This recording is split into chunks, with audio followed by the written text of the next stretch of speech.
ਸਤਿ ਸ਼੍ਰੀ ਅਕਾਲ, ਸਵਾਗਤ ਹੈ ਸਾਰੇ ਹੀ ਦਰਸ਼ਕਾਂ ਦਾ। ਖਬਰ ਪੜਤਾਲ ਵੇਖ ਰਹੇ ਹੋ ਤੁਸੀਂ ਤੇ ਮੈਂ ਹਾਂ ਗਗਨਦੀਪ ਸਿੰਘ ਲੈ ਕੇ ਹਾਜ਼ਰ ਹਾਂ ਖਾਸ ਮਸਲਿਆਂ ਦਾ ਇੱਕ ਖਾਸ ਪ੍ਰੋਗਰਾਮ, ਜਿਸ ਦੇ ਵਿੱਚ ਅੱਜ ਗੱਲ ਉਹਨਾਂ ਮਸਲਿਆਂ ਦੇ ਉੱਤੇ ਕਰਾਂਗੇ ਜਿਨ੍ਹਾਂ ਨੂੰ ਲੈ ਕੇ ਆਉਣ ਵਾਲੇ ਦਿਨਾਂ ਦੇ ਵਿੱਚ ਵੱਡਾ ਰੇੜਕਾ ਪੈਦਾ ਹੋ ਸਕਦਾ ਹੈ।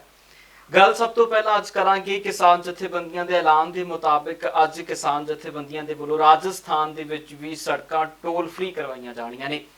ਅੰਦੋਲਨ ਦੇ ਤਹਿਤ ਇਹ ਕਾਲ ਦਿੱਤੀ ਗਈ ਸੀ ਬੀਤੇ ਦਿਨੀ। ਅੱਜ ਰਾਜਸਥਾਨ ਦੇ ਵਿੱਚ ਵੇਖਿਆ ਜਾਣਾ ਹੈ ਕਿਸਾਨਾਂ ਦਾ ਵੱਡਾ ਇਕੱਠ ਟੋਲ ਪਲਾਜ਼ਿਆਂ ਦੇ ਉੱਤੇ। ਉਧਰ ਦੂਜੇ ਪਾਸੇ ਤੇਲ ਦੀਆਂ ਕੀਮਤਾਂ ਨੂੰ ਲੈ ਕੇ ਬਹੁਤ ਵੱਡੇ ਪੱਧਰ ਦੇ ਉੱਤੇ ਰੌਲਾ ਪੈ ਗਿਆ ਹੈ। ਪੰਜਾਬ ਦੇ ਵਿੱਚੋਂ ਰਾਜਕੁਮਾਰ ਵੇਰਕਾ ਕਾਂਗਰਸੀ ਆਗੂ ਨੇ ਉਹ ਸੜਕ ਦੇ ਉੱਤੇ ਪ੍ਰਦਰਸ਼ਨ ਕਰਦੇ ਨਜ਼ਰ ਆਏ ਨੇ। ਉਹਨਾਂ ਦਾ ਕਹਿਣਾ ਹੈ ਕਿ ਕੀਮਤਾਂ ਸਿਰ ਤੋਂ ਪਾਰ ਜਾ ਰਹੀਆਂ ਨੇ। ਇਸ ਤੇ ਚਰਚਾ ਰਹੇਗੀ। ਨਵਜੋਤ ਸਿੰਘ ਸਿੱਧੂ ਦਾ ਟਵੀਟ ਚਰਚਾਵਾਂ ਦੇ ਵਿੱਚ ਹੈ, ਉਸ ਤੇ ਵੀ ਗੱਲਬਾਤ ਕਰਾਂਗੇ। ਹੋਰ ਕਈ ਮਸਲੇ ਜਿਨ੍ਹਾਂ ਤੇ ਚੱਲਦੇ ਪ੍ਰੋਗਰਾਮ ਦੇ ਵਿੱਚ ਗੱਲਬਾਤ ਅੱਗੇ ਵਧਾਵਾਂਗੇ। ਪਹਿਲਾਂ ਡੱਲਾ ਸਾਹਿਬ ਦਾ ਸਵਾਗਤ, ਫਿਰ ਇੱਕ ਕਰਕੇ ਮਸਲਿਆਂ ਵੱਲ ਵੱਧ। ਡੱਲਾ ਜੀ ਸਵਾਗਤ ਹੈ ਜੀ। ਬਹੁਤ ਬਹੁਤ ਧੰਨਵਾਦ ਜੀ, ਸਾਰੇ ਪੰਜਾਬੀਆਂ ਦਾ ਬਹੁਤ ਬਹੁਤ ਧੰਨਵਾਦ। ਡੱਲਾ ਜੀ, ਸਭ ਤੋਂ ਪਹਿਲਾਂ ਸਵਾਲ ਜਿਹੜਾ ਉਹ ਲਵਾਂਗੇ ਕਿ ਆਖਰਕਾਰ ਲਗਾਤਾਰ ਜੋ ਕਿਸਾਨ ਜਥੇਬੰਦੀਆਂ ਨੇ ਹੁਣ ਨਵੇਂ ਐਲਾਨ ਕੀਤੇ ਨੇ, ਉਸ ਦੇ ਤਹਿਤ ਅੱਜ ਪਹਿਲੇ ਐਲਾਨ ਦੇ ਉੱਤੇ ਅਮਲ ਕਿਸਾਨ ਜਥੇਬੰਦੀਆਂ ਨੇ ਕਰਨਾ ਹੈ। ਰਾਜਸਥਾਨ ਦੇ ਵਿੱਚ ਹੁਣ ਟੋਲ ਰੋਕ ਕੇ ਜਾਣੇ ਆ। ਅੱਜ ਦੀ ਗਤੀਵਿਧੀਆਂ ਨੂੰ ਕਿੱਦਾਂ ਵੇਖ ਰਹੇ ਹੋ ਜੋ ਕਿਸਾਨ ਜਥੇਬੰਦੀਆਂ ਦੇ ਵੱਲੋਂ ਕੀਤਾ ਜਾਣਾ? ਦੇਖੋ, ਦੋ ਤਿੰਨ ਚੀਜ਼ਾਂ ਨੇ ਜਿਹੜੀਆਂ ਨਵੀਆਂ ਵਾਪਰੀਆਂ ਨੇ। ਇੱਕ ਤਾਂ ਕੱਲ ਪੰਜਾਬ ਦੇ ਜਗਰਾਉਂ 'ਚ ਮਹਾਪੰਚਾਇਤ ਹੋਈ ਹੈ। ਇਸ ਤੋਂ ਪਹਿਲਾਂ ਸਾਨੂੰ ਸਾਰਿਆਂ ਨੂੰ ਪਤਾ ਯੂਪੀ 'ਚ, ਰਾਜਸਥਾਨ 'ਚ ਵੱਖ-ਵੱਖ ਥਾਵਾਂ ਤੇ ਮਹਾਪੰਚਾਇਤ ਹੋਈ ਸੀ। ਹੁਣ ਪੰਜਾਬ ਦੇ ਜਗਰਾਉਂ 'ਚ ਵੀ ਮਹਾਪੰਚਾਇਤ ਹੋਈ ਹੈ। ਇਹ ਵੀ ਕਿਸਾਨ ਸੰਯੁਕਤ ਮੋਰਚੇ ਵੱਲੋਂ ਗਗਨ ਕਰਾਈ ਗਈ ਸੀ। ਤੁਸੀਂ ਸਵਾਲ ਅੱਗੇ ਲਾਓਗੇ, ਨਿਸ਼ਚਿਤ ਤੌਰ ਦੇ ਉੱਤੇ ਆਪਾਂ ਇਹਦੇ ਤੇ ਗੱਲ ਕਰਾਂਗੇ। ਜਿਹੜਾ ਤੁਸੀਂ ਅੱਜ ਦਾ ਗੱਲ ਕਰ ਰਹੇ ਹੋ, ਦੇਖੋ ਅੱਜ ਦਿਨ ਬੜਾ ਇੰਪੋਰਟੈਂਟ ਹੈ, ਬੜਾ ਅਹਿਮ ਦਿਨ ਹੈ। ਅੱਜ ਵੀ ਵੱਖ-ਵੱਖ ਥਾਵਾਂ ਤੇ ਜਿਹੜੇ ਟੋਲ ਪਲਾਜ਼ੇ ਨੇ ਰਾਜਸਥਾਨ ਦੇ ਵਿੱਚ, ਉਹਨਾਂ ਨੂੰ ਫ੍ਰੀ ਕਰਾਉਣ ਦੀ ਕੋਸ਼ਿਸ਼ ਹੈ ਜਿਹੜੀ ਉਹ ਕੀਤੀ ਜਾਣੀ ਹੈ ਵੱਖ-ਵੱਖ ਕਿਸਾਨ ਜਥੇਬੰਦੀਆਂ ਵੱਲੋਂ। ਦੇਖੋ, ਪੰਜਾਬ 'ਚ ਪਹਿਲਾਂ ਹੀ ਟੋਲ ਪਲਾਜ਼ੇ ਬੰਦ ਹੈ, ਹਰਿਆਣੇ 'ਚ ਵੀ ਬੰਦ ਹੈ, ਇੱਥੋਂ ਤੱਕ ਕਿ ਨੋਇਡਾ ਦੇ ਵਿੱਚ ਵੀ ਕਈ, ਉੱਤਰ ਪ੍ਰਦੇਸ਼ ਦੇ ਵੀ ਕਈ ਟੋਲ ਪਲਾਜ਼ੇ ਬੰਦ ਨੇ। ਮੈਂ ਦਿੱਲੀ ਨੋਇਡਾ ਜਾ ਕੇ ਆਇਆ, ਕਈ ਟੋਲ ਪਲਾਜ਼ੇ ਬੰਦ ਨੇ। ਰਾਜਸਥਾਨ ਵਾਲੇ ਪਾਸੇ ਨੂੰ, ਜੈਪੁਰ ਹਾਈਵੇ ਨੂੰ ਕਈ ਟੋਲ ਪਲਾਜ਼ੇ ਬੰਦ ਨੇ। ਔਰ ਹੁਣ ਰਾਜਸਥਾਨ 'ਚ ਅੱਜ ਦੇ ਜਿਹੜੇ ਉਹ ਟੋਲ ਪਲਾਜ਼ੇ ਬੰਦ ਕਰਾਏ ਜਾਣੇ ਨੇ। ਔਰ ਆਸ ਇਹ ਰੱਖਾਂਗੇ ਕਿ ਸੁੱਖ ਸ਼ਾਂਤੀ ਰਵੇ, ਕਿਸੇ ਤਰ੍ਹਾਂ ਦੀ ਹਿੰਸਾ ਨਾ ਹੋਵੇ, ਕੋਈ ਟਕਰਾਅ ਨਾ ਹੋਵੇ, ਕਿਉਂਕਿ ਲਗਾਤਾਰ ਕੋਸ਼ਿਸ਼ ਇਹ ਹੋਣੀ ਹੈ ਸਮੇਂ-ਸਮੇਂ ਤੇ। ਟੋਲ ਪਲਾਜ਼ਾ ਵਾਲਿਆਂ ਦੀ ਵੀ ਕੋਸ਼ਿਸ਼ ਹੁੰਦੀ ਹੈ ਕਿ ਸਾਡੇ ਟੋਲ ਚੱਲਦੇ ਰਹਿਣ, ਪਰ ਇਹ ਕਿਸਾਨਾਂ ਦਾ ਫੈਸਲਾ ਹੈ, ਕਿਸਾਨਾਂ ਦਾ ਅੰਦੋਲਨ ਇਸ ਰੂਪ 'ਚ ਅੱਗੇ ਵੱਧ ਰਿਹਾ ਹੈ ਕਿ ਟੋਲ ਨੇ ਜਿਹੜੇ ਉਹ ਬੰਦ ਕਰਾਉਂਦੇ ਨੇ ਕਿਸਾਨ। ਸੋ ਪੰਜਾਬ 'ਚ ਤਾਂ ਸਾਨੂੰ ਪਤਾ ਹੈ ਰੇਲਵੇ ਟਰੈਕ ਵੀ ਕਾਫੀ ਦੇਰ ਬੰਦ ਰਹੇ ਨੇ। ਸੋ ਅੱਜ ਵੇਖਦੇ ਹਾਂ ਕਿ ਜਿਹੜੇ ਟੋਲ ਪਲਾਜ਼ੇ ਨੇ ਉਹ ਰਾਜਸਥਾਨ 'ਚ ਕਿੰਨੇ ਕੁ ਬੰਦ ਹੁੰਦੇ ਨੇ। ਉਂਝ ਰਾਜਸਥਾਨ 'ਚ ਵੀ ਕਾਂਗਰਸ ਦੀ ਸਰਕਾਰ ਹੈ, ਔਰ ਦੇਖੋ ਪੰਜਾਬ ਦੀ ਕਾਂਗਰਸ ਦੀ ਸਰਕਾਰ ਪੂਰੀ ਤਰ੍ਹਾਂ ਨਾਲ ਹਮਾਇਤ ਕਰ ਰਹੀ ਹੈ। ਇਸੇ ਤਰ੍ਹਾਂ ਅਗਰ ਰਾਜਸਥਾਨ ਦੀ ਸਰਕਾਰ ਵੀ ਹਮਾਇਤ ਕਰੇਗੀ ਕਿਸਾਨ ਅੰਦੋਲਨ ਨੂੰ, ਉੱਥੇ ਸਚਿਨ ਪਾਇਲਟ ਉਹਨਾਂ ਨੇ ਤਾਂ ਪਹਿਲਾਂ ਬੜੇ ਹਮਾਇਤ 'ਚ ਬਿਆਨ ਦਿੱਤੇ ਨੇ। ਸੋ ਫਿਰ ਮੈਨੂੰ ਲੱਗਦਾ ਹੈ ਕਿ ਬਹੁਤ ਹੀ ਜ਼ਿਆਦਾ ਕਿਸਾਨਾਂ ਨੂੰ ਦਿੱਕਤ ਨਹੀਂ ਆਣੀ। ਪਰ ਹਾਲੇ ਵੀ ਜ਼ਰੂਰਤ ਇਸ ਗੱਲ ਦੀ ਹੈ ਕਿ ਕੇਂਦਰ ਸਰਕਾਰ ਫੌਰੀ ਤੌਰ 'ਤੇ ਦਖਲ ਦੇਵੇ। ਜਿਵੇਂ ਪ੍ਰਧਾਨ ਮੰਤਰੀ ਨੇ ਪਰਸੋਂ ਪਾਰਲੀਮੈਂਟ 'ਚ ਕਿਹਾ ਸੀ ਗਗਨ ਕਿ ਅਸੀਂ ਕਿਸਾਨਾਂ ਤੋਂ ਇੱਕ ਫੋਨ ਕਦਮ ਦੀ ਦੂਰੀ 'ਤੇ ਹਾਂ, ਜਾਂ ਨਰਿੰਦਰ ਮੋਦੀ ਬਾਰ-ਬਾਰ ਅਪੀਲ ਕਰ ਰਹੇ ਨੇ ਕਿ ਕਿਸਾਨ ਅੰਦੋਲਨ ਖਤਮ ਕਰਨ। ਮੈਨੂੰ ਲੱਗਦਾ ਸਰਕਾਰ ਨੂੰ ਪਹਿਲ ਕਰ ਲੈਣੀ ਚਾਹੀਦੀ ਹੈ। ਮੰਤਰੀ ਫੋਨ ਕਰ ਲਵੇ ਜਾਂ ਖੇਤੀਬਾੜੀ ਸਕੱਤਰ ਫੋਨ ਕਰ ਲੈਣ ਕਿਸਾਨਾਂ ਨੂੰ। ਗੱਲਬਾਤ ਸਰਕਾਰ ਨੂੰ ਸ਼ੁਰੂ ਕਰਨੀ ਚਾਹੀਦੀ ਹੈ, ਔਰ ਗੱਲਬਾਤ ਹਾਂ ਪੱਖੀ ਹੁੰਗਾਰੇ ਤੇ ਜਾ ਕੇ ਖਤਮ ਹੋਣੀ ਚਾਹੀਦੀ ਹੈ। ਬਿਲਕੁਲ। ਸੋ ਇੱਕ ਪਾਸੇ ਜਿੱਥੇ ਵੇਖਿਆ ਸਾਰਿਆਂ ਨੇ ਕਿ ਅੱਜ ਕਿਸਾਨ ਜਥੇਬੰਦੀਆਂ ਦੇ ਐਲਾਨ ਦੇ ਮੁਤਾਬਿਕ ਕਿਸਾਨਾਂ ਨੇ ਵੱਡਾ ਇਕੱਠ ਰਾਜਸਥਾਨ ਦੇ ਟੋਲ ਪਲਾਜ਼ਿਆਂ ਤੇ ਕਰਨਾ। ਇਸੇ ਤਰ੍ਹਾਂ ਇੱਕ ਵੱਡਾ ਇਕੱਠ ਬੀਤੇ ਦਿਨੀ ਪੰਜਾਬ ਦੇ ਵਿੱਚ ਹੋਇਆ। ਪਹਿਲਾਂ ਯੂਪੀ ਦੇ ਵਿੱਚ ਮਹਾਪੰਚਾਇਤਾਂ ਹੋਈਆਂ, ਹਰਿਆਣੇ ਦੇ ਵਿੱਚ ਹੋਈਆਂ, ਰਾਜਸਥਾਨ ਦੇ ਵਿੱਚ ਤੇ ਬੀਤੇ ਦਿਨੀ ਪੰਜਾਬ ਦੇ ਵਿੱਚ। ਡੱਲਾ ਜੀ ਨੇ ਮਹਾਪੰਚਾਇਤਾਂ ਦੇ ਦੌਰ ਨੂੰ ਕਿੱਦਾਂ ਵੇਖ ਰਹੇ ਹੋ? ਬਹੁਤ ਵੱਡੇ ਇਕੱਠ ਜਿਹੜੇ ਕੀਤੇ ਜਾ ਰਹੇ ਨੇ।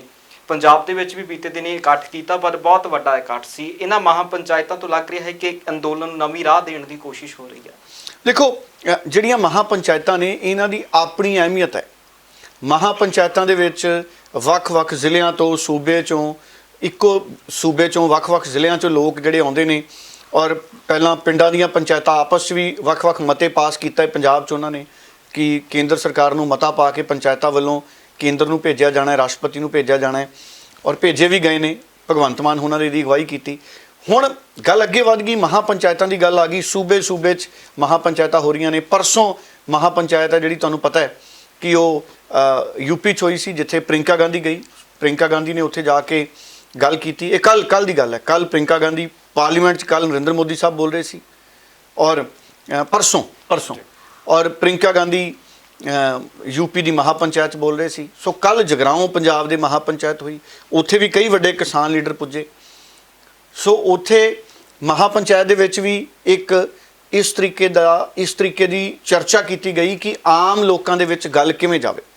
ਕਿਉਂਕਿ 26 ਜਨਵਰੀ ਤੋਂ ਬਾਅਦ ਜਿਹੜੀਆਂ ਘਟਨਾਵਾਂ ਵਾਪਰੀਆਂ 26 ਜਨਵਰੀ ਦੀਆਂ, ਕਿਤੇ ਨਾ ਕਿਤੇ ਕਿਸਾਨ ਅੰਦੋਲਨ ਦੀ ਸੋਚ ਨੂੰ ਢਾਹ ਲੱਗੀ ਉਹਦੇ ਨਾਲ। ਹੁਣ ਕਿਸਾਨ ਨੇ ਜਿਹੜੇ ਮਹਾ ਪੰਚਾਇਤ ਕਰਕੇ ਇੱਕ ਤਾਂ ਸਮੂਹਿਕ ਤੌਰ ਤੇ ਫੈਸਲੇ ਕਰ ਰਹੇ ਨੇ ਕਿ ਅਸੀਂ ਅਗਲੀ ਵਿਉਂਤਬੰਦੀ ਕਿਵੇਂ ਕਰਨੀ ਹੈ, ਅਗਲੀ ਰਣਨੀਤੀ ਸਾਡੀ ਕਿੱਦਾਂ ਦੀ ਰਹਿਣੀ ਚਾਹੀਦੀ ਹੈ। ਔਰ ਇਹਦੇ ਨਾਲ ਨਾਲ ਕਿਸਾਨ ਇਹ ਵੀ ਗੱਲ ਕਰ ਰਹੇ ਨੇ ਕਿ ਅਸੀਂ ਪਿੰਡ ਪਿੰਡ ਹਰ ਵਿਅਕਤੀ ਤੱਕ ਕਿਵੇਂ ਪਹੁੰਚਾਇਆ ਜਾਵੇ ਕਿ ਸਾਡਾ ਜਿਹੜਾ ਇਹ ਅੰਦੋਲਨ ਹੈ ਕਿਵੇਂ ਸ਼ਾਂਤੀਪੂਰਵਕ ਰਹਿ ਕੇ ਅੱਗੇ ਵਧਣਾ, ਕਿਵੇਂ ਸੰਗਠਿਤ ਸਾਡਾ ਇਹ ਅੰਦੋਲਨ ਰਹਿਣਾ ਔਰ ਸਾਡਾ ਅੰਦੋਲਨ ਇਹ ਹੋਰ ਅੱਗੇ ਕਿਵੇਂ ਵਧਣਾ। ਸੋ ਮਾਸਸ ਤੱਕ, ਜਨ ਜਨ ਤੱਕ, ਜਿਹਨੂੰ ਆਪਾਂ ਹਿੰਦੀ 'ਚ ਕਹਿੰਦੇ ਆ ਨਾ, ਪੰਜਾਬੀ 'ਚ ਆਪਾਂ ਕਹਿ ਦਿੰਦੇ ਹਾਂ ਇੱਕ ਇੱਕ ਵਿਅਕਤੀ ਤੱਕ ਜਿਹੜੀ ਗੱਲ ਹੈ ਉਹ ਪਹੁੰਚਣੀ ਚਾਹੀਦੀ ਹੈ। ਮਹਾ ਪੰਚਾਇਤ ਦਾ ਉਦੇਸ਼ ਇਹ ਰਹਿੰਦਾ, ਜਿਵੇਂ ਕੈਪਟਨ ਅਮਰਿੰਦਰ ਸਿੰਘ ਕਹਿੰਦੇ ਸੀ ਘਰ ਘਰ ਨੌਕਰੀ। ਸੋ ਉਸੇ ਤਰ੍ਹਾਂ ਹੁਣ ਮਹਾ ਪੰਚਾਇਤ ਦੇ ਵਿੱਚ ਇਹਨਾਂ ਗੱਲਾਂ ਤੇ ਵਿਚਾਰ ਹੋ ਰਿਹਾ ਕਿ ਘਰ ਘਰ ਸਾਡੀ ਕਿਸਾਨ ਅੰਦੋਲਨ ਦੀ ਗੱਲ ਕਿਵੇਂ ਜਾਵੇ ਔਰ ਘਰ ਘਰ ਤੋਂ ਸਾਨੂੰ ਸਮਰਥਨ ਕਿਵੇਂ ਮਿਲੇ। ਸੋ ਇਹ ਮਹਾ ਪੰਚਾਇਤ ਜਿਹੜੀ ਹੈ ਇਹਦੇ ਜ਼ਰੀਏ ਇਸ ਮਕਸਦ ਨੂੰ ਪੂਰਾ ਕਰਨ ਦਾ ਜਿਹੜਾ ਕੋਸ਼ਿਸ਼ ਹੈ ਉਹ ਕੀਤੀ ਜਾ ਰਹੀ ਹੈ। ਔਰ ਮੈਂ ਇਹ ਵੀ ਜ਼ਰੂਰ ਚਾਹੂੰਗਾ ਕਿ ਲਗਾਤਾਰ ਮਹਾ ਪੰਚਾਇਤਾਂ ਵੀ ਹੋ ਰਹੀਆਂ ਨੇ ਔਰ ਪੋਲੀਟੀਕਲ ਬਿਆਨ ਵੀ ਬੜੇ ਆ ਰਹੇ ਨੇ ਸਾਰੇ ਇਸ ਮਸਲੇ ਤੇ। ਸੋ ਤੁਸੀਂ ਕੁਝ ਪੋਲੀਟੀਕਲ ਬਿਆਨ ਵੀ ਜ਼ਰੂਰ ਸੁਣਾ ਦਿਓ। ਇਸ ਤਰ੍ਹਾਂ ਵੀ ਸਾਰੇ ਦੇਸ਼ ਵਿੱਚ ਇਸ ਤਰ੍ਹਾਂ ਦੀਆਂ ਪੰਚਾਇਤਾਂ ਹੋ ਰਹੀਆਂ। ਅਸੀਂ ਉੱਥੇ ਬੈਠੇ ਸੀ, ਸਾਰੀ ਪੰਜਾਬ ਦੀ ਲੀਡਰਸ਼ਿਪ ਉੱਥੇ ਬੈਠੀ ਸੀ। ਸਾਨੂੰ ਇੱਥੋਂ ਦੇ ਟੈਲੀਫੋਨ ਜਾਈ ਜਾਂਦੇ ਸੀ ਵੀ ਇੱਥੇ ਪੰਜਾਬ 'ਚ ਵੀ ਕੋਈ ਕਰੋ। ਤੇ ਪਰਸੋਂ ਅਸੀਂ ਆਮੇ ਭਰੀ, ਅੱਜ ਇਹ ਪੰਚਾਇਤ ਹੋ ਰਹੀ ਹੈ ਤੁਹਾਡੇ ਸਾਹਮਣੇ ਇੱਕ ਦਿਨ ਦੇ ਨੋਟਿਸ ਤੇ। ਦਿਨ ਪ੍ਰਤੀ ਦਿਨ ਲੋਕਾਂ ਦੇ ਵਿੱਚ ਕਿਸਾਨਾਂ 'ਚ ਗੁੱਸਾ ਵੱਧਦਾ ਜਾ ਰਿਹਾ, ਪਰੇਸ਼ਾਨੀ ਵੱਧਦੀ ਜਾ ਰਹੀ ਹੈ। ਕੀ ਇਹ ਕਿਸਾਨ ਅੰਦੋਲਨ ਦਿੱਲੀ ਦੇ ਚਾਰ ਚੁਫੇਰੇ ਕੇਂਦਰਿਤ ਰਹੇਗਾ ਕਿ ਜਾਂ ਪੂਰੇ ਭਾਰਤ ਦੇ ਵਿੱਚ ਇਹਦਾ ਪੱਧਰ ਦੇ ਉੱਤੇ ਕੋਈ ਨਾ ਕੋਈ ਤੁਸੀਂ ਪ੍ਰੋਗਰਾਮ ਬਣਾਇਆ? ਸ਼ਾਇਦ ਤੁਹਾਨੂੰ ਇਹਦੀ ਜਾਣਕਾਰੀ ਨਹੀਂ। ਜਿਸ ਦਿਨ ਅਸੀਂ ਚੱਕਾ ਜਾਮ ਦਾ ਪ੍ਰੋਗਰਾਮ ਲਿਖਿਆ 3000 ਜਗ੍ਹਾ ਸਾਰੇ ਦੇਸ਼ ਵਿੱਚ 21 ਰਾਜਾਂ 'ਚ ਕੰਪਲੀਟ ਸ਼ਾਂਤਮਈ ਚੱਕਾ ਜਾਮ ਹੋਇਆ। ਇਹਦਾ ਮਤਲਬ ਹੈ ਵੀ ਸਾਰੇ ਦੇਸ਼ 'ਚ ਅੰਦੋਲਨ ਚੱਲ ਰਿਹਾ। ਜੇ ਬੰਬੇ 'ਚ 1 ਲੱਖ ਬੰਦਾ ਇਕੱਠਾ ਹੋ ਕੇ ਸਾਡੀ ਹਮਾਇਤ 'ਚ ਰੈਲੀ ਕਰਦਾ ਹੈ, ਜੇ ਬੰਗਲੌਰ ਵਿੱਚ 50-60 ਹਜ਼ਾਰ ਬੰਦਾ ਇਕੱਠਾ ਹੋ ਕੇ ਰੈਲੀ ਕਰਦਾ ਹੈ ਔਰ ਉੱਥੇ ਗ੍ਰਿਫਤਾਰੀਆਂ ਵੀ ਹੁੰਦੀਆਂ ਤਾਂ ਬਿਹਾਰ ਵਿੱਚ ਹੁੰਦੀਆਂ ਨੇ, ਇਹਦਾ ਮਤਲਬ ਇਹੀ ਹੈ ਵੀ ਸਾਰਾ ਦੇਸ਼ ਕਿਸਾਨੀ ਉੱਬਲ ਰਹੀ ਹੈ ਇਸ ਵੇਲੇ ਸਰਕਾਰ ਦੇ ਖਿਲਾਫ। ਬਈ ਅਸੀਂ 14 ਤਰੀਕ ਨੂੰ ਪੁਲਵਾਮਾ ਦੇ ਜਿਹੜੇ ਸ਼ਹੀਦ ਨੇ ਸਾਡੇ ਭਰਾ ਬੰਦ ਨੇ ਕਿਸਾਨੀ ਵਿੱਚੋਂ ਨੇ, ਉਹਨਾਂ ਦੀ ਯਾਦ ਵਿੱਚ ਅਸੀਂ ਕੈਂਡਲ ਮਾਰਚ ਸਾਰੇ ਪਿੰਡਾਂ ਵਿੱਚ ਸਾਰੇ ਦੇਸ਼ 'ਚ ਰੱਖੇ ਆ। ਔਰ 16 ਤਰੀਕ ਨੂੰ ਸਰ ਛੋਟੂ ਰਾਮ ਦਾ ਜਨਮ ਦਿਹਾੜਾ, ਉਸ ਦਿਨ ਕਿਸਾਨ ਤੇ ਮਜ਼ਦੂਰ 19 ਸਰ ਛੋਟੂ ਰਾਮ ਦਾ ਦਿਹਾੜਾ ਅਸੀਂ ਕਿਸਾਨ ਤੇ ਮਜ਼ਦੂਰ ਦਿਵਸ ਵਜੋਂ ਮਨਾਉਣਾ। ਇਹ 18 ਤਰੀਕ ਨੂੰ ਸਾਰੇ ਦੇਸ਼ ਵਿੱਚ 4 ਘੰਟੇ ਲਈ 12 ਤੋਂ 4 ਵਜੇ ਤੱਕ ਰੇਲਾਂ ਦਾ ਚੱਕਾ ਜਾਊਗਾ। ਅੰਦੋਲਨ ਜੀਵੀ ਹੋਣਾ ਕੀ ਮਾੜਾ ਬਈ? ਉਹ ਬੁੱਧੀਜੀਵੀ ਅੰਦੋਲਨ ਜੀਵੀ ਹੋਣਾ ਕੋਈ ਮਾੜਾ? ਅਸੀਂ ਅੰਦੋਲਨ ਨਹੀਂ ਕਰ ਰਹੇ ਹਾਂ, ਸੰਵਿਧਾਨ ਦੇ ਘੇਰੇ 'ਚ ਕਰ ਰਹੇ ਹਾਂ, ਜਮਹੂਰੀ ਹੱਕਾਂ ਦੀ ਵਰਤੋਂ ਕਰ ਰਹੇ ਹਾਂ, ਆਪਣੇ ਬੱਚਿਆਂ ਦੀ ਰੋਟੀ ਖਾਤਰ ਕਰ ਰਹੇ ਹਾਂ, ਪੰਜਾਬ ਦੀ ਧਰਤੀ ਖਾਤਰ ਕਰ ਰਹੇ ਹਾਂ। ਇਹ ਮਾੜਾ ਕੀ ਹੈ? ਉਹਨੂੰ ਚੁੱਭਦੀ ਹੈ ਇਹ ਗੱਲ। ਆਪ ਵੀ ਤਾਂ ਅੰਦੋਲਨ ਹੀ ਕਰਦਾ ਰਿਹਾ, ਆਪ ਵੀ ਕੀ ਕੀਤਾ ਤੂੰ? ਜੇ ਸਾਨੂੰ ਤਾਂ ਤੁਸੀਂ ਅੰਦੋਲਨਕਾਰੀ ਕਹਿੰਦੇ ਹੋ, ਅੰਦੋਲਨ ਜੀਵੀ ਕਹਿੰਦੇ ਹੋ, ਸਾਨੂੰ ਤਾਂ ਫਖਰ ਹੈ। ਜੇ ਤੇਰੇ ਕਾਨੂੰਨ ਵਧੀਆ ਨੇ ਤਾਂ ਅਮੈਂਡਮੈਂਟ ਦਾ ਸਵਾਲ ਕੀ?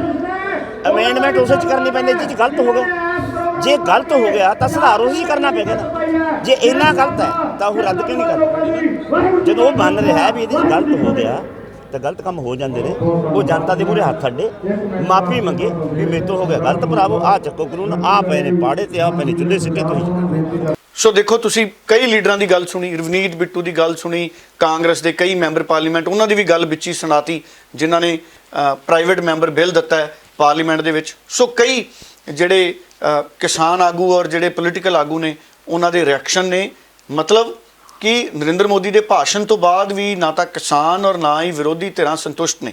ਹਾਲਾਂਕਿ ਨਰਿੰਦਰ ਮੋਦੀ ਨੇ ਇੱਕ ਤਰੀਕੇ ਨਾਲ ਫਿਰ ਖੁੱਲ੍ਹਾ ਸੱਦਾ ਦਿੱਤਾ ਹੈ ਕਿ ਇੱਕ ਵਾਰ ਆਪਾਂ ਅੰਦੋਲਨ ਖਤਮ ਕਰਕੇ ਗੱਲ ਅੱਗੇ ਤੋਰੀਏ। ਔਰ ਮੈਂ ਵੀ ਕੱਲ ਦੇ ਪ੍ਰੋਗਰਾਮ 'ਚ ਗਗਨ ਨੇ ਗੱਲ ਤੋਰੀ ਸੀ ਨਵੇਂ ਐਂਗਲ ਤੋਂ ਕਿ ਸਾਡੇ ਕਿਸਾਨਾਂ ਨੂੰ ਸੱਦਾ ਮਾਰਨਾ ਚਾਹੀਦਾ। ਹੁਣ ਅਗਰ ਪ੍ਰਧਾਨ ਮੰਤਰੀ ਸੱਦਾ ਦੇ ਰਹੇ ਨੇ ਕਿ ਸਾਡੀ ਸਰਕਾਰ ਇੱਕ ਕਦਮ ਦੂਰ ਹੈ, ਤੇ ਸਮੂਹਿਕ ਤੌਰ ਤੇ ਮੀਟਿੰਗ ਕਰਕੇ ਸਾਡੇ ਕਿਸਾਨ ਸੰਗਠਨਾਂ ਨੂੰ ਸੱਦਾ ਮਾਰਨਾ ਚਾਹੀਦਾ ਕਿ ਮੋਦੀ ਸਾਹਿਬ, ਅਗਰ ਤੁਸੀਂ ਕਹਿ ਰਹੇ ਹੋ ਕਿ ਇੱਕ ਕਦਮ ਦੂਰ ਆ ਤੇ ਅਸੀਂ ਸਾਰੇ ਤੁਹਾਨੂੰ ਪਹਿਲਾਂ ਨਿੱਜੀ ਤੌਰ ਤੇ ਮਿਲਣਾ ਚਾਹੁੰਦੇ ਹਾਂ, ਮੀਟਿੰਗ ਅਸੀਂ ਬਾਅਦ 'ਚ ਕਰਾਂਗੇ।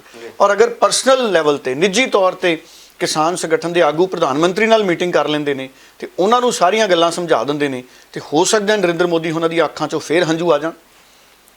ਕਿਉਂਕਿ ਗੁਲਾਮ ਨਬੀ ਆਜ਼ਾਦ ਉਹਨਾਂ ਦੀ ਜਦੋਂ ਰਿਟਾਇਰਮੈਂਟ ਸੀ ਪਾਰਲੀਮੈਂਟ ਦੇ ਵਿੱਚ, ਰਾਜ ਸਭਾ 'ਚ, ਉਦੋਂ ਭਾਵੁਕ ਹੋ ਗਏ ਸੀ ਮੋਦੀ ਸਾਹਿਬ, ਉਹਨਾਂ ਦੀਆਂ ਅੱਖਾਂ 'ਚੋਂ ਹੰਝੂ ਆ ਗਏ। ਹੋ ਸਕਦਾ ਕਿਸਾਨਾਂ ਦਾ ਦਰਦ ਜਦੋਂ ਇਹ ਸਾਰੇ ਸੰਗਠਨਾਂ ਵਾਲੇ ਅਸਲ ਗੱਲਾਂ ਦੱਸਣਗੇ ਵੀ ਸਾਡੇ ਨਾਲ ਕੀ ਕੀ ਵਾਪਰ ਰਿਹਾ, ਕਿਵੇਂ ਕਿਸਾਨ ਸੁਸਾਈਡ ਹੋ ਰਹੇ ਨੇ, ਕਿਵੇਂ ਖੇਤੀ ਦੇ ਖਰਚੇ ਇੰਨੇ ਜ਼ਿਆਦਾ ਵੱਧ ਗਏ ਨੇ, ਕਿਵੇਂ ਲਾਗਤ ਨਹੀਂ ਮਿਲਦੀ, ਕਿਵੇਂ ਮੰਡੀਆਂ ਦੇ ਵਿੱਚ ਲੁੱਟ ਖਸੁੱਟ ਕਿਸਾਨਾਂ ਦੇ ਨਾਲ ਹੁੰਦੀ ਹੈ, ਕਿਵੇਂ ਕਿਸੇ ਫਸਲ ਦਾ ਤਾਂ MSP ਮਿਲ ਜਾਂਦਾ ਔਰ ਬਹੁਤੀਆਂ ਫਸਲਾਂ ਦਾ MSP ਨਹੀਂ ਮਿਲਦਾ। ਜਦੋਂ ਪ੍ਰਧਾਨ ਮੰਤਰੀ ਸਾਹਿਬ ਨੂੰ ਸਮਝਾਉਣਗੇ ਤੇ ਬਹੁਤ ਸੰਭਾਵਨਾ ਗਗਨ ਮੈਨੂੰ ਲੱਗਦਾ ਹੈ ਕਿ ਪ੍ਰਧਾਨ ਮੰਤਰੀ ਸਾਹਿਬ ਕੋਈ ਹੱਲ ਕਰ ਸਕਦੇ ਨੇ। ਸੋ ਗੱਲਾਂ ਅਸੀਂ ਸਾਰਿਆਂ ਦੀਆਂ ਸੁਣ ਰਹੇ ਹਾਂ, ਪਰ ਠੀਕ ਹੈ, ਕਿਸਾਨ ਆਪਣੀ ਕਾਨੂੰਨ ਰੱਦ ਕਰਨ ਦੀ ਮੰਗ ਤੇ ਕਾਇਮ ਨੇ, ਉਹ ਉਹਨਾਂ ਦਾ ਆਪਣਾ ਫੈਸਲਾ। ਪਰ ਇੱਕ ਵਾਰੀ ਉਹ ਪ੍ਰਧਾਨ ਮੰਤਰੀ ਨੂੰ ਵੀ ਸੱਦਾ ਲਾਉਣ ਵੀ ਅਸੀਂ ਤੁਹਾਨੂੰ ਨਿੱਜੀ ਤੌਰ ਤੇ ਮਿਲਣਾ ਚਾਹੁੰਦੇ ਹਾਂ।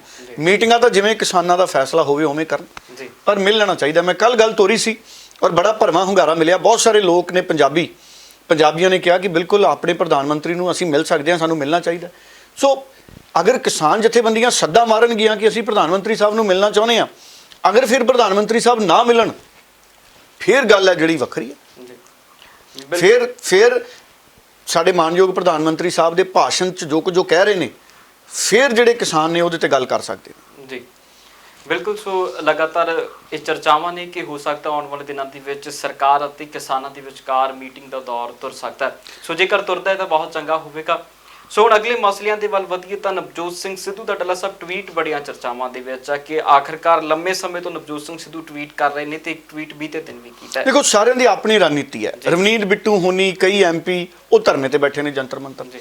ਸਿੱਧੂ ਨੇ ਪਹਿਲਾਂ ਹੀ ਕਹਿਤਾ ਸੀ ਵੀ ਮੈਂ ਧਰਨੇ ਤੇ ਮੈਂ ਜਾਣਾ ਨਹੀਂ ਚਾਹੁੰਦਾ। ਮੈਂ ਜਾ ਸਕਦਾ, ਮੈਂ ਜਾਣਾ ਨਹੀਂ ਚਾਹੁੰਦਾ, ਕਿਉਂਕਿ ਜੇ ਮੈਂ ਧਰਨੇ ਤੇ ਜਾਊਂਗਾ ਤੇ ਸਰਕਾਰੀ ਧਿਰ ਇਹ ਕਹੂਗੀ ਕਿ ਦੇਖੋ ਵਿਰੋਧੀ ਪਾਰਟੀਆਂ ਇਸ ਅੰਦੋਲਨ ਦੇ ਪਿੱਛੇ ਨੇ। ਸਿੱਧੂ ਦਾ ਆਪਣਾ ਫੈਸਲਾ ਸੀ, ਸਿੱਧੂ ਨਹੀਂ ਗਿਆ, ਪਰ ਸਿੱਧੂ ਨਾ ਜਾ ਕੇ ਵੀ ਚਰਚਾ 'ਚ ਰਹਿੰਦਾ। ਦੇਖੋ, ਸਿੱਧੂ ਨੇ ਮੋਗੇ ਵਾਲੀ ਰੈਲੀ 'ਚ ਮੰਚ ਤੇ ਕਹਿਤਾ, ਰਾਹੁਲ ਗਾਂਧੀ ਸੀ, ਕੈਪਟਨ ਅਮਰਿੰਦਰ ਸੀ, ਵੀ ਸਾਨੂੰ ਆਪਣੇ ਕਾਨੂੰਨ ਬਣਾਉਣੇ ਪੈਣੇ ਨੇ। ਸਿੱਧੂ ਨੇ ਕਈ ਵਾਰੀ ਕਹਿਤਾ ਕਿ ਸਾਨੂੰ ਸੂਬਾ ਸਰਕਾਰ ਨੂੰ ਵਿਉਂਤਬੰਦੀ ਕਰਨੀ ਚਾਹੀਦੀ ਹੈ, ਵੀ ਅਸੀਂ ਕਣਕ ਝੋਨੇ ਨੂੰ ਕਿਵੇਂ ਸਾਂਭਣਾ ਤੇ ਕਿਵੇਂ ਵੇਚਣਾ। ਔਰ ਇਹਦੇ ਨਾਲ ਨਵਜੋਤ ਸਿੰਘ ਸਿੱਧੂ ਟਵੀਟ ਲਗਾਤਾਰ ਕਰ ਰਹੇ ਨੇ ਸਮੇਂ-ਸਮੇਂ ਤੇ। ਸੋ ਉਹਨਾਂ ਦੇ ਕਈ ਟਵੀਟ ਨੇ ਜਿਹੜੇ ਬੜੇ ਅਟੈਕਿੰਗ ਨੇ, ਬੜੇ ਆਕਰਮਕ ਟਵੀਟ ਵੀ ਨਵਜੋਤ ਸਿੰਘ ਸਿੱਧੂ ਦੇ ਰਹੇ ਨੇ। ਔਰ ਨਵਜੋਤ ਸਿੰਘ ਸਿੱਧੂ ਟਵੀਟ ਦੇ ਜ਼ਰੀਏ ਆਪਣੀ ਜਿਹੜੀ ਨਾਖੁਸ਼ੀ ਹੈ, ਜਿਵੇਂ ਕੋਈ ਕੇਂਦਰ ਸਰਕਾਰ ਵੱਲੋਂ ਡਿਸੀਜਨ ਹੁੰਦਾ, ਜਿੱਥੇ ਨਵਜੋਤ ਸਿੰਘ ਸਿੱਧੂ ਦੀ ਨਾਖੁਸ਼ੀ ਹੈ, ਨਵਜੋਤ ਸਿੰਘ ਸਿੱਧੂ ਟਵੀਟ ਦੇ ਜ਼ਰੀਏ ਆਪਣੀ ਨਾਖੁਸ਼ੀ ਦਾ ਪ੍ਰਗਟਾਵਾ ਵੀ ਕਰਦੇ ਨੇ। ਸੋ ਸਾਰਿਆਂ ਦੀ ਆਪਣੀ ਆਪਣੀ ਸ਼ੈਲੀ ਹੈ। ਲਗਾਤਾਰ ਸਿੱਧੂ ਟਵੀਟ ਕਰ ਰਹੇ ਨੇ ਔਰ ਅੱਜ ਵੀ ਨਵਜੋਤ ਸਿੰਘ ਸਿੱਧੂ ਦਾ ਟਵੀਟ ਆਇਆ। ਸੋ ਸਾਰਿਆਂ ਦੀ ਜਿਹੜੀ ਹੈ ਇੱਕ ਫਰੀडम ਹੈ ਆਪਣੀ ਗੱਲ ਰੱਖਣ ਦੀ। ਸੋ ਸਿੱਧੂ ਟਵੀਟ ਦੇ ਜ਼ਰੀਏ ਆਪਣੀ ਗੱਲ ਰੱਖ ਰਹੇ ਨੇ, ਪਰ ਟਵਿੱਟਰ ਨੂੰ ਲੈ ਕੇ ਇੱਕ ਨਵਾਂ ਮੁਲਕ ਦੇ ਵਿੱਚ ਇੱਕ ਪੰਗਾ ਵੀ ਗਗਨ ਖੜਾ ਹੋਇਆ ਹੈ ਜੀ। ਸੋ ਤੁਸੀਂ ਉਹਦਾ ਵਿਸਥਾਰ 'ਚ ਜੇ ਸਵਾਲ ਕਰੋਗੇ ਤਾਂ ਮੈਂ ਜ਼ਰੂਰ ਤੁਹਾਨੂੰ ਦੱਸੂ ਜੀ। ਬਿਲਕੁਲ। ਸੋ ਟਵਿੱਟਰ ਨੂੰ ਲੈ ਕੇ ਵੀ ਲਗਾਤਾਰ ਚਰਚਾਵਾਂ ਨੇ, ਕਿਉਂਕਿ ਟਵਿੱਟਰ ਨੂੰ ਕੁਝ ਖਾਤਿਆਂ ਦੀ ਲਿਸਟ ਭਾਰਤ ਸਰਕਾਰ ਦੇ ਵੱਲੋਂ ਦਿੱਤੀ ਗਈ ਸੀ ਕਿ ਇਹਨਾਂ ਖਾਤਿਆਂ ਨੂੰ ਬੰਦ ਕੀਤਾ ਜਾਣਾ ਚਾਹੀਦਾ, ਪਰ ਪੂਰੇ ਤਾਂ ਨਹੀਂ। ਕੁਝ ਖਾਤਿਆਂ ਨੂੰ ਟਵਿੱਟਰ ਦੇ ਵੱਲੋਂ ਇੰਡੀਆ ਦੇ ਵਿੱਚੋਂ ਬੰਦ ਕਰ ਦਿੱਤਾ ਗਿਆ ਹੈ ਤੇ ਕੁਝ ਖਾਤਿਆਂ ਨੂੰ ਲੈ ਕੇ ਲਗਾਤਾਰ ਚਰਚਾਵਾਂ ਸੀ ਕਿ ਇਹ ਵੀ ਬੰਦ ਹੋਣੇ ਚਾਹੀਦੇ ਨੇ। ਸੋ ਇਸ ਨੂੰ ਲੈ ਕੇ ਚਰਚਾਵਾਂ ਇਹ ਵੀ ਨੇ ਕਿ ਆਉਣ ਵਾਲੇ ਦਿਨਾਂ ਦੇ ਵਿੱਚ ਟਵਿੱਟਰ ਨੂੰ ਵੀ ਸੱਦਾ ਜਿਹੜਾ ਭਾਰਤ ਦੀਆਂ ਏਜੰਸੀਆਂ ਦੇ ਵੱਲੋਂ ਜਾ ਸਕਦਾ ਤੇ ਉਹਨਾਂ ਨੂੰ ਬੁਲਾਇਆ ਜਾ ਸਕਦਾ, ਤਲਬ ਕੀਤਾ ਜਾ ਸਕਦਾ। ਸੋ ਇਹਨਾਂ ਸਾਰੀਆਂ ਗੱਲਾਂ ਨੂੰ ਲੈ ਕੇ ਚਰਚਾਵਾਂ ਕਾਫੀ ਤੇਜ਼ ਨੇ। ਡੱਲਾ ਸਾਹਿਬ, ਤੁਸੀਂ ਕਿੱਦਾਂ ਵੇਖ ਰਹੇ ਹੋ ਟਵਿੱਟਰ ਦੀ ਜੰਗ ਖਾਸ ਤੌਰ ਦੇ ਉੱਤੇ? ਦੇਖੋ, ਸੋਸ਼ਲ ਮੀਡੀਆ ਦੇ ਉੱਤੇ ਨਾ ਇੱਕ ਗੱਲ ਤਾਂ ਹੈ ਜੀ, ਤੁਸੀਂ ਹੈਲਦੀ ਸਿਹਤਮੰਦ ਕ੍ਰਿਟਿਸਿਜ਼ਮ ਕਰੋ, ਤੁਸੀਂ ਸਿਹਤਮੰਦ ਨੁਕਤਾਚੀਨੀ ਕਰੋ ਤੇ ਗੱਲ ਸਮਝ ਆਉਂਦੀ ਹੈ, ਜੋ ਡੈਮੋਕ੍ਰੇਸੀ 'ਚ ਅਧਿਕਾਰ ਹੈ। ਪਰ ਮੈਂ ਕਈ ਵਾਰ ਦੇਖਦਾ ਬੜੇ ਭੜਕਾਊ ਪੋਸਟਾਂ ਲੋਕ ਪਾਉਂਦੇ ਨੇ ਟਵਿੱਟਰ ਤੇ ਵੀ, ਹੋਰ ਮੀਡੀਅਮ ਤੇ ਵੀ, ਬਹੁਤ ਜ਼ਿਆਦਾ ਭੜਕਾਊ, ਤੇ ਉਹਦੇ ਨਾਲ ਨਿਸ਼ਚਿਤ ਤੌਰ ਦੇ ਉੱਤੇ ਹਿੰਸਾ ਨੂੰ ਵਾਅਦਾ ਕਰਨ ਵਾਲੇ ਪਾਸੇ ਬਲ ਮਿਲਦਾ। ਹੁਣ ਦਿੱਲੀ ਪੁਲਿਸ ਨੇ ਵੀ ਪਿੱਛੇ ਜੇ ਪ੍ਰੈਸ ਕਾਨਫਰੰਸ ਕੀਤੀ ਸੀ। ਮੈਂ ਚਾਹੂੰਗਾ ਅਗਰ ਉਹ ਆਪਣੇ ਕੋਲੇ ਕਲਿੱਪ ਉਪਲਬਧ ਹੈ ਦਿੱਲੀ ਪੁਲਿਸ ਦਾ, ਜਿਸ ਦਿੱਲੀ ਪੁਲਿਸ ਨੇ ਪ੍ਰੈਸ ਕਾਨਫਰੰਸ ਕਰਕੇ ਦੱਸਿਆ ਸੀ ਵੀ ਪਾਕਿਸਤਾਨ ਤੋਂ ਇੰਨੇ ਟਵਿੱਟਰ ਦੇ ਖਾਤੇ ਚੱਲੇ, 200-300 ਦੀ ਗੱਲ ਹੋਈ ਸੀ ਵੀ ਪਾਕਿਸਤਾਨ ਤੋਂ ਟਵਿੱਟਰ ਦੇ ਖਾਤੇ ਬਣ ਗਏ ਤਾਂ ਕਿ ਇਸ ਕਿਸਾਨ ਅੰਦੋਲਨ ਨੂੰ ਤਾਰ ਪੀੜੋ ਕੀਤਾ ਜਾ ਸਕੇ। ਮੈਨੂੰ ਲੱਗਦਾ 26 ਜਨਵਰੀ ਤੋਂ ਪਹਿਲਾਂ ਦੀ ਗੱਲ ਸੀ ਜੀ। 26 ਜਨਵਰੀ ਤੋਂ 1-2 ਦਿਨ ਪਹਿਲਾਂ ਦਿੱਲੀ ਪੁਲਿਸ ਨੇ ਪ੍ਰੈਸ ਕਾਨਫਰੰਸ ਕੀਤੀ। हम लोगों ने सोशल मीडिया एनालिसिस, एक प्रोफेशनल एनालिसिस के जरिए अगर एक नमूने के तौर पर, एक एग्जाम्पल के तौर पर अगर बताएं तो 13 जनवरी से 18 जनवरी का इस 7 दिन के एनालिसिस में जो फार्मर्स, ये जो प्रोटेस्ट है, ये जो ट्रैक्टर रैली है, इसको डिस्टर्ब करने के लिए या इसमें एक सेंसेशन पैदा करने के लिए या इसको डिस्टर्ब करने के लिए, इसमें जितने जो लोग इससे जुड़े हुए हैं उनके मन में एक भ्रम पैदा करने के लिए 308 ट्विटर हैंडल पाकिस्तान से जनरेट हुए हैं और वो कॉन्टिन्यूअस इस पर काम कर रहे हैं। सो ट्विटर खास तौर पे बहुत सारे नौजवान, बहुत सारे मुल्कों च ट्विटर ਨੂੰ ਲੋਕ ਵਰਤਦੇ ਨੇ ਤੇ ਜੇ ਸਰਕਾਰ ਨੇ ਲਿਸਟ ਦਿੱਤੀ ਹੈ ਤੇ ਸਰਕਾਰ ਨੇ ਬਹੁਤ ਸੋਚ ਸਮਝ ਕੇ ਦਿੱਤੀ ਹੋਣੀ ਜਦੋਂ ਭੜਕਾਊ ਖਾਤਿਆਂ ਨੂੰ ਬੰਦ ਕਰਨ ਦੀ ਗੱਲ ਆਈ ਹੈ। ਤੇ ਮੈਂ ਇਸ ਓਪੀਨੀਅਨ ਦਾ ਹਾਂ ਕਿ ਅਗਰ ਕੋਈ ਭੜਕਾਊ ਸਮੱਗਰੀ ਪਾ ਰਿਹਾ, ਹਿੰਸਾ ਪੈਦਾ ਕਰਨ ਵਾਲੀ ਸਮੱਗਰੀ ਪਾ ਰਿਹਾ, ਤੇ ਉਹ ਬੰਦ ਕੀਤੇ ਜਾਣੇ ਚਾਹੀਦੇ ਨੇ। ਤੇ ਜੇ ਟਵਿੱਟਰ ਕੋਈ ਢਿੱਕਾ ਪਾਉਂਦਾ ਵੀ ਸਾਡੀ ਪਾਲਿਸੀ ਨਹੀਂ, ਅਸੀਂ ਕਰ ਨਹੀਂ ਸਕਦੇ, ਤੇ ਭਾਰਤ ਸਰਕਾਰ ਦਾ ਅਧਿਕਾਰ ਹੈ, ਭਾਰਤ ਸਰਕਾਰ ਟਵਿੱਟਰ ਦੇ ਅਧਿਕਾਰੀਆਂ ਨੂੰ ਬੁਲਾ ਕੇ ਪੁੱਛ ਸਕਦੀ ਹੈ, ਸਪਸ਼ਟੀਕਰਨ ਦੇਣ ਟਵਿੱਟਰ ਵਾਲੇ ਆ ਕੇ ਵੀ ਜਾਂ ਤਾਂ ਟਵਿੱਟਰ ਵਾਲੇ ਉਹਨਾਂ ਚੀਜ਼ਾਂ ਨੂੰ ਭੜਕਾਊ ਨਾ ਮੰਨਦੇ ਹੋਣ। ਅਗਰ ਟਵਿੱਟਰ ਦੀ ਨਜ਼ਰ 'ਚ ਉਹ ਚੀਜ਼ਾਂ ਭੜਕਾਊ ਨਹੀਂ, ਤੇ ਟਵਿੱਟਰ ਦੱਸੇ ਵੀ ਇਹ ਭੜਕਾਊ ਕਿਉਂ ਨਹੀਂ। ਅਗਰ ਕੋਈ ਚੀਜ਼ ਭੜਕਾਊ ਹੈ ਤੇ ਉਹ ਇੰਡੀਆ ਲਈ ਵੀ ਭੜਕਾਊ ਹੈ, ਉਹ ਅਮਰੀਕਾ ਲਈ ਵੀ ਭੜਕਾਊ ਹੈ। ਸੋ ਮੇਰਾ ਇਹ ਮੰਨਣਾ ਹੈ ਕਿ ਕਿਸੇ ਵੀ ਮੁਲਕ ਦੀ ਸਰਕਾਰ ਦਾ ਪੂਰਾ ਅਧਿਕਾਰ ਹੈ ਕਿ ਅਗਰ ਸੋਸ਼ਲ ਮੀਡੀਆ ਤੇ ਕੋਈ ਭੜਕਾਊ ਪੋਸਟਾਂ ਪੈ ਰਹੀਆਂ ਨੇ, ਸਿਹਤਮੰਦ ਨੁਕਤਾ 'ਚ ਨਹੀਂ ਹੈ, ਜਿਹੜੀ ਕ੍ਰਿਟਿਸਿਜ਼ਮ ਹੈ, ਕ੍ਰਿਟਿਸਿਜ਼ਮ ਦਾ ਦਾਇਰਾ ਵੱਖਰਾ ਹੁੰਦਾ ਔਰ ਭੜਕਾਉਣ ਦਾ ਦਾਇਰਾ ਵੱਖਰਾ ਹੁੰਦਾ। ਭੜਕਾਉਣਾ, ਉਕਸਾਉਣਾ ਉਹ ਇੱਕ ਵੱਖਰਾ ਦਾਇਰਾ ਜੀ, ਤੇ ਉਹਦੀ ਕੋਈ ਪੋਸਟ, ਉਹਦੀ ਕੋਈ ਵੀਡੀਓ, ਉਹਦੀ ਕੋਈ ਟਵਿੱਟਰ ਅਗਰ ਡਿਲੀਟ ਕਰਨਾ ਪਵੇ ਦੇਸ਼ ਹਿੱਤ 'ਚ ਤੇ ਕਰ ਦੇਣਾ ਚਾਹੀਦਾ। ਮੈਂ ਤਾਂ ਕਹਿੰਦਾ ਜ਼ਰੂਰ ਅਗਰ ਟਵਿੱਟਰ ਅੜਿੱਕਾ ਪਾਉਂਦੀ ਹੈ ਤੇ ਭਾਰਤ ਦੀ ਸਰਕਾਰ ਨੂੰ ਜ਼ਰੂਰ ਉਸ ਪਾਸੇ ਸੋਚਣਾ ਚਾਹੀਦਾ ਕਿ ਟਵਿੱਟਰ ਦੇ ਅਧਿਕਾਰੀਆਂ ਨੂੰ ਬੁਲਾਇਆ ਜਾਵੇ ਤੇ ਉਹਨਾਂ ਤੋਂ ਪੁੱਛਿਆ ਜਾਵੇ। ਕਦੀ ਵੀ ਭੜਕਾਹਟ ਵਾਲੀ ਸਮੱਗਰੀ ਹੈ ਉਹਦੀ ਮੈਂ ਕਦੀ ਵਕਾਲਤ ਨਹੀਂ ਕਰਦਾ, ਉਹ ਸੋਸ਼ਲ ਮੀਡੀਆ ਤੇ ਨਹੀਂ ਪੈਣੀ ਚਾਹੀਦੀ ਗਗਨ, ਉਹ ਕਿਸੇ ਵੱਲੋਂ ਵੀ ਹੈ, ਭਾਵੇਂ ਕੋਈ ਟੈਲੀਵਿਜ਼ਨ ਹੈ। ਮੈਂ ਤਾਂ ਕਹਿੰਦਾ ਸਾਡੇ ਮੁਲਕ ਦੇ ਕਿੰਨੇ ਟੈਲੀਵਿਜ਼ਨ ਹੈ, ਭਾਰਤ ਦੀ ਸਰਕਾਰ ਟੈਲੀਵਿਜ਼ਨ ਵਾਲੇ ਪਾਸੇ ਵੀ ਨਿਗਾਹ ਮਾਰੇ, ਕਿੰਨੀ ਭੜਕਾਊ ਸਮੱਗਰੀ, ਕਿਵੇਂ ਉਹ ਭਾਈਚਾਰਿਆਂ ਦੇ ਨਾਮ ਲੈ ਲੈ ਕੇ ਟੈਲੀਵਿਜ਼ਨਾਂ ਤੇ ਡਿਬੇਟਾਂ ਕਰਦੇ ਨੇ, ਉਹਨਾਂ ਤੇ ਰੋਕ ਲਾਉਣੀ ਚਾਹੀਦੀ ਹੈ। ਬਿਲਕੁਲ, ਟੈਲੀਵਿਜ਼ਨ 'ਚ ਤੁਸੀਂ 2 3 4 ਧਰਮਾਂ ਦਾ ਨਾਮ ਲੈ ਕੇ ਇਹੋ ਜਿਹੀ ਡਿਬੇਟ ਕਰਦੇ ਹੋ ਜਿਹਦੇ ਨਾਲ ਉਕਸਾਹਟ ਪੈਦਾ ਹੁੰਦੀ ਹੈ ਮੁਲਕ 'ਚ, ਉਹ ਵੀ ਡਿਬੇਟ, ਇਹੋ ਜਿਹੀ ਡਿਬੇਟ ਤੇ ਰੋਕ ਲੱਗਣੀ ਚਾਹੀਦੀ ਹੈ। ਔਰ ਮੈਂ ਤਾਂ ਇਹ ਚਾਹੁੰਦਾ ਕਿ ਸਾਡੇ ਮੁਲਕ 'ਚੋਂ ਵੇਲਾ ਆ ਗਿਆ ਕਿ ਭੜਕਾਹਟ ਸਮੱਗਰੀ ਜਿਹੜੀ ਹੈ ਇਸ ਤਰ੍ਹਾਂ ਦੀ ਕਿ ਉਹਦੇ ਲਈ ਕੋਈ ਨਿਰਪੱਖ ਏਜੰਸੀ ਜ਼ਰੂਰ ਸਾਡੇ ਮੁਲਕ 'ਚ ਬਣਨੀ ਚਾਹੀਦੀ ਹੈ ਕਿ ਅਗਰ ਕੋਈ ਅਤੀ ਭੜਕਾਹਟ ਸਮੱਗਰੀਆਂ ਪਾਉਂਦਾ ਹੈ ਤੇ ਘੱਟੋ ਘੱਟ ਤੁਸੀਂ ਉਹਨਾਂ ਨੂੰ ਪੁੱਛ ਸਕੋ ਵੀ ਤੁਸੀਂ ਇਹ ਭੜਕਾਹਟ ਸਮੱਗਰੀਆਂ ਕਿਉਂ ਪਾ ਰਹੇ ਹੋ, ਤੇ ਜੇ ਤੁਹਾਡੀ ਗਲਤੀ ਹੋਵੇ ਤੇ ਉਹ ਡਿਲੀਟ ਕੀਤੀਆਂ ਜਾ ਸਕਦੀਆਂ ਨੇ। ਜੀ ਬਿਲਕੁਲ। ਸੋ ਡੱਲਾ ਸਾਹਿਬ, ਇਸ ਦੇ ਨਾਲ ਹੀ ਐਨਆਈਏ ਦੇ ਨੋਟਿਸ, ਸਿਰਫ ਦੇਖੋ ਮੈਨੂੰ ਇਹ ਵੀ ਪਤਾ ਲੱਗਿਆ ਕਿ ਸੋਸ਼ਲ ਮੀਡੀਆ ਨੂੰ ਮੋਨੀਟਰ ਕਰਨ ਲਈ ਭਾਰਤ ਦੀ ਸਰਕਾਰ ਬੜੀ ਗੰਭੀਰ ਹੈ, ਇਹ ਚੰਗੀ ਗੱਲ ਹੈ। ਪਰ ਭਾਰਤ ਦੀ ਸਰਕਾਰ ਸਿਰਫ ਸੋਸ਼ਲ ਮੀਡੀਆ ਨਹੀਂ, ਹਰ ਮੀਡੀਆ ਨੂੰ ਮੋਨੀਟਰ ਕਰਨ ਲਈ ਗੰਭੀਰ ਹੋਵੇ। ਟੈਲੀਵਿਜ਼ਨ ਚੈਨਲਾਂ ਤੇ ਜਿਸ ਤਰ੍ਹਾਂ ਦੀਆਂ ਡਿਬੇਟਾਂ ਚੱਲਦੀਆਂ ਨੇ, ਜਿਸ ਤਰ੍ਹਾਂ ਦੇ ਹਿੰਸਕ ਸ਼ਬਦ ਧਰਮ ਦਾ ਨਾਂ ਲੈ ਕੇ ਵਰਤੇ ਜਾਂਦੇ ਨੇ, ਉਹ ਸਾਰਿਆਂ ਤੇ ਰੋਕ ਲੱਗਣੀ ਚਾਹੀਦੀ ਹੈ। ਇਕੱਲੇ ਸੋਸ਼ਲ ਮੀਡੀਆ ਨਹੀਂ, ਉਹ ਟੈਲੀਵਿਜ਼ਨ ਚੈਨਲਾਂ ਤੇ ਵੀ ਬਹੁਤ ਵੱਡੇ ਕੰਟਰੋਲ ਕਰਨ ਦੀ ਜ਼ਰੂਰਤ ਹੈ। ਔਰ ਸੋਸ਼ਲ ਮੀਡੀਆ ਤੇ ਵੀ ਜ਼ਰੂਰ ਸਾਰਿਆਂ ਨੂੰ ਗੁਜ਼ਾਰਿਸ਼ ਹੋਣੀ ਚਾਹੀਦੀ ਹੈ ਕਿ ਹਿੰਸਕ ਸਮੱਗਰੀ ਨਾ ਪਾਈ ਜਾਵੇ। ਜੀ ਬਿਲਕੁਲ। ਸੋ ਡੱਲਾ ਸਾਹਿਬ, ਇਸੇ ਤਰ੍ਹਾਂ ਇੱਕ ਨੋਟਿਸ ਨੂੰ ਲੈ ਕੇ ਬੀਤੇ ਦਿਨੀ ਆਪਾਂ ਵੀ ਚਰਚਾ ਕੀਤੀ ਸੀ ਕਿ ਐਨਆਈਏ ਦੇ ਵੱਲੋਂ ਕਿਸਾਨ ਅੰਦੋਲਨ ਦੇ ਨਾਲ ਸੰਬੰਧਿਤ ਕਿਸਾਨਾਂ ਨੂੰ ਨੋਟਿਸ ਭੇਜੇ ਗਏ ਨੇ, ਪਰ ਸਰਕਾਰ ਨੇ ਹੁਣ ਪੂਰਨ ਤੌਰ ਦੇ ਉੱਤੇ ਕਹਿ ਦਿੱਤਾ ਕਿ ਅਸੀਂ ਕਿਸੇ ਵੀ ਅੰਦੋਲਨਕਾਰੀ ਕਿਸਾਨ ਨੂੰ ਨੋਟਿਸ ਨਹੀਂ ਭੇਜਿਆ। ਸੋ ਇਹਨੂੰ ਤੁਸੀਂ ਕਿੱਦਾਂ ਵੇਖ ਰਹੇ ਹੋ? ਦੇਖੋ, ਇਹ ਨਾ ਇੱਕ ਮੈਂਬਰ ਪਾਰਲੀਮੈਂਟ ਨੇ ਦਿਗਵਿਜੇ ਵੀ, ਉਹਨਾਂ ਨੇ ਪਾਰਲੀਮੈਂਟ 'ਚ ਸਵਾਲ ਕੀਤਾ ਸੀ, ਉਹਦਾ ਲਿਖਤ 'ਚ ਜਵਾਬ ਆਇਆ। ਮਿਨਿਸਟਰੀ ਆਫ ਹੋਮ ਅਫੇਅਰਸ ਵੱਲੋਂ ਇਹਦਾ ਲਿਖਤ 'ਚ ਜਵਾਬ ਦਿੱਤਾ ਗਿਆ ਕਿ ਕਿਸਾਨ ਅੰਦੋਲਨ ਦੇ ਨਾਲ ਜੁੜੇ ਜਿਹੜੇ ਲੋਕ ਨੇ, ਐਨਆਈਏ ਵੱਲੋਂ ਕਿਸੇ ਨੂੰ ਸੰਮਨ ਜਾਰੀ ਨਹੀਂ ਕੀਤਾ ਗਿਆ। ਇਹ ਮਿਨਿਸਟਰੀ ਆਫ ਹੋਮ ਅਫੇਅਰਸ ਨੇ ਜਿਹੜਾ ਪਾਰਲੀਮੈਂਟ ਦੇ ਵਿੱਚ ਕਲੀਅਰ ਕੀਤਾ। ਸੋ ਮੈਨੂੰ ਇਹ ਲੱਗਦਾ ਹੈ ਕਿ ਜਦੋਂ ਪਾਰਲੀਮੈਂਟ ਦੇ ਵਿੱਚ ਗੱਲ ਆ ਗਈ ਕਿ ਸੰਮਨ ਜਾਰੀ ਨਹੀਂ ਕੀਤਾ, ਸੋ ਇਹ ਸਰਕਾਰ ਨੇ ਆਪਣੇ ਆਪ ਦੇ ਵਿੱਚ ਇੱਕ ਬਹੁਤ ਵੱਡੀ ਗੱਲ ਕਹਿਤੀ। ਸੋ ਅਗਰ ਜਿਵੇਂ ਪਹਿਲਾਂ ਬਹੁਤ ਸਾਰੇ ਲੋਕ ਕਹਿੰਦੇ ਸੀ ਕਿ ਐਨਆਈਏ ਦੇ ਸੰਮਨ ਆਏ, ਐਨਆਈਏ ਦੇ ਸੰਮਨ ਆਏ ਕਿਸਾਨ ਨੇਤਾਵਾਂ ਨੂੰ, ਉਹਨਾਂ ਨੇ ਇਹ ਕਿਹਾ ਵੀ ਕਿਸੇ ਕਿਸਾਨ ਆਗੂ ਨੂੰ, ਆ ਜਿਹੜੀ ਇਹ ਜਥੇਬੰਦੀਆਂ ਸਰਗਰਮ ਨੇ, ਇਹਨਾਂ 'ਚੋਂ ਕਿਸੇ ਨੂੰ ਨਹੀਂ ਭੇਜਿਆ। ਸੋ ਅਗਰ ਇਹਨਾਂ 'ਚੋਂ ਕਿਸੇ ਨੂੰ ਆਇਆ ਹੋਊਗਾ ਤੇ ਫਿਰ ਮੈਨੂੰ ਲੱਗਦਾ ਕਿ ਉਹਨੂੰ ਜਾਣ ਦੀ ਲੋੜ ਨਹੀਂ ਪੈਣੀ, ਕਿਉਂਕਿ ਸਰਕਾਰ ਨੇ ਕਲੈਰਿਟੀ ਦਿੱਤੀ, ਕਲੀਅਰ ਕਰਤਾ ਸਰਕਾਰ ਨੇ ਵੀ ਅਸੀਂ ਇਹਨਾਂ ਨੂੰ ਨਹੀਂ ਦਿੱਤਾ। ਬਿਲਕੁਲ। ਸੋ ਇਸ ਦੇ ਨਾਲ ਹੀ ਲਗਾਤਾਰ ਜਿੱਥੇ ਇੱਕ ਪਾਸੇ ਕਿਸਾਨੀ ਅੰਦੋਲਨ ਨੂੰ ਲੈ ਕੇ ਚਰਚਾਵਾਂ ਨੇ, ਉੱਧਰ ਦੂਜੇ ਪਾਸੇ ਪੰਜਾਬ ਦੇ ਵਿੱਚ ਤੇ ਪੂਰੇ ਭਾਰਤ ਦੇ ਵਿੱਚ ਪੈਟਰੋਲ ਡੀਜ਼ਲ ਦੀਆਂ ਕੀਮਤਾਂ ਨੂੰ ਲੈ ਕੇ ਬਹੁਤ ਚਰਚਾਵਾਂ ਨੇ ਕਿ ਹੁਣ ਜਿਹੜੀਆਂ ਇਹ ਕੀਮਤਾਂ ਨੇ ਆਉਣ ਵਾਲੇ ਕੁਝ ਦਿਨਾਂ ਦੇ ਵਿੱਚ ਸੈਂਚਰੀ ਪਾਰ ਕਰ ਜਾਣਗੀਆਂ। ਡੱਲਾ ਜੀ, ਤੁਸੀਂ ਕਿੱਦਾਂ ਵੇਖ ਰਹੇ ਹੋ? ਪੈਟਰੋਲ ਜਿਹੜਾ ਕਿਤੇ ਨਾ ਕਿਤੇ ਸਸਤਾ ਹੋਣ ਦੀਆਂ ਚਰਚਾਵਾਂ ਸੀ ਜਦੋਂ ਨਵੀਂ ਸਰਕਾਰ ਭਾਰਤ ਦੇ ਵਿੱਚ ਬਣਨੀ ਸੀ, ਇਹ ਤਾਂ ਹੁਣ ਸੈਂਚਰੀ ਦੇ ਵੱਲ ਵੱਧਦਾ ਜਾ ਰਹੀ ਹੈ। ਦੇਖੋ, ਰਾਜਸਥਾਨ ਤੇ ਗੰਗਾਨਗਰ ਦੀਆਂ ਰਿਪੋਰਟਾਂ ਨੇ, ਮੈਂ ਸੋਸ਼ਲ ਮੀਡੀਆ ਦੇ ਇੱਕ ਚੈਨਲ ਤੇ ਦੇਖ ਰਿਹਾ ਸੀ, ਇੱਕ ਵੈਬਸਾਈਟ ਤੇ, ਰਾਜਸਥਾਨ ਤੇ ਗੰਗਾਨਗਰ ਦੀਆਂ ਰਿਪੋਰਟਾਂ ਨੇ ਕਿ ਉੱਥੇ ਜਿਹੜਾ ਪ੍ਰੀਮੀਅਮ ਪੈਟਰੋਲ ਹੈ ਨਾ, ਐਕਸਟਰਾ ਪ੍ਰੀਮੀਅਮ ਹੁੰਦਾ ਇੱਕ ਤੇਲ, ਉਹ ਕਹਿੰਦੇ ਉਹ ਜ਼ਿਆਦਾ ਸ਼ੁੱਧ ਹੁੰਦਾ, ਉਹਦੀ ਐਵਰੇਜ ਵੱਧ ਹੁੰਦੀ, ਕਹਿੰਦੇ ਉਹ ਸਧਾਰਨ ਨਾਲੋਂ ਥੋੜ੍ਹਾ ਜਿਹਾ ਮਹਿੰਗਾ ਹੁੰਦਾ। ਰਾਜਸਥਾਨ ਤੇ ਗੰਗਾਨਗਰ 'ਚ ਕਹਿੰਦੇ ਉਹ 100 ਰੁਪਏ ਤੇ ਪਹੁੰਚ ਗਿਆ। 100 ਰੁਪਏ ਲੀਟਰ ਪੈਟਰੋਲ ਸਾਡੇ ਮੁਲਕ 'ਚ।